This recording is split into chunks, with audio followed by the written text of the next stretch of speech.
লোকের বাড়িতে কাজ করতে করতেই চলে যাবে। কে জানে আমাদের স্বপ্ন কবে সত্যি।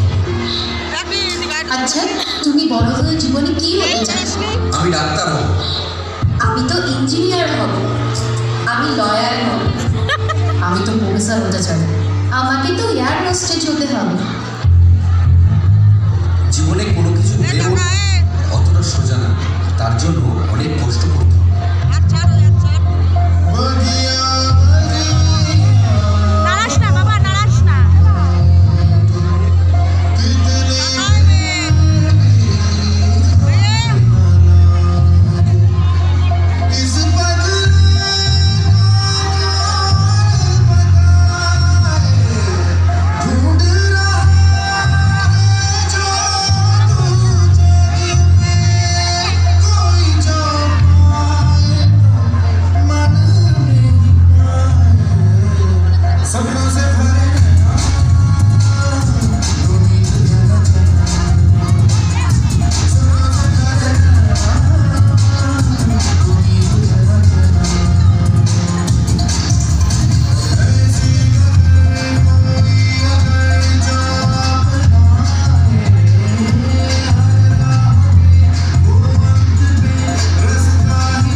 যদি জীবনে সাকসেসফুল হতে হয় তাহলে এডুকেশন একমাত্র রাস্তা, যেটা আপনাকে সঠিক পথ দেখাবে।